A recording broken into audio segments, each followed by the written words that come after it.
માફ કરો અને તમે તમારા પાટે પધારો. બોલીએ રામા પીરની જય. અરે બાપા, જો આજે તમે મારી વારે નો આયા હોત તો કોણ જાણે આપના પિતા મને ક્યાં સુધી સંકટ જેલની અંદર રાખે.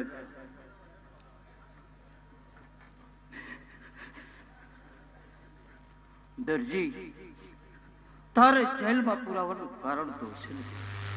હા પ્રભુ, આપના પિતાએ મને હવાવાર કાપડ આપ્યું હતું. એ કાપડની અંદરથી પ્રભુ મેં થોડીક ચોરી કરી. એ કારણે આ પ્રભુ મારે જેલ ભોગવવી પડી. દરજી,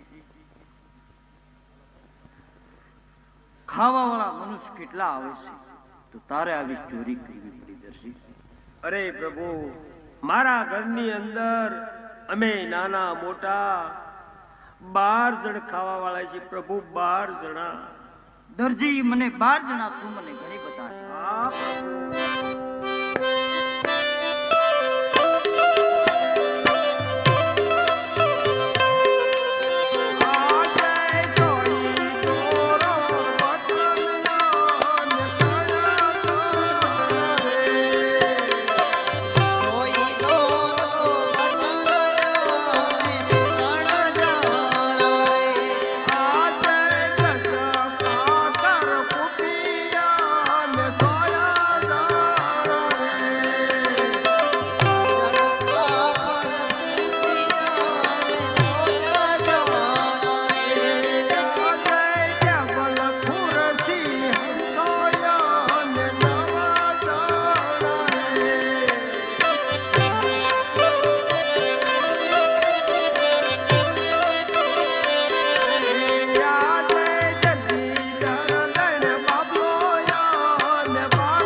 પ્રભુ. આવી રીતે મારા ઘરની અંદર અમે નાના મોટા 12 જણ ખાવા વાળા છીએ પ્રભુ. 12 જણ. દરજી, ખાવા વાળા મનુષ્ય તો તને જ આવે છે, તોય તે મને 12 જણા ઘણી બતાયા. દરજી, હા પ્રભુ, મારો ધંધો એવો છે, જો 100 નું નાકું ભાંગ્યું હોય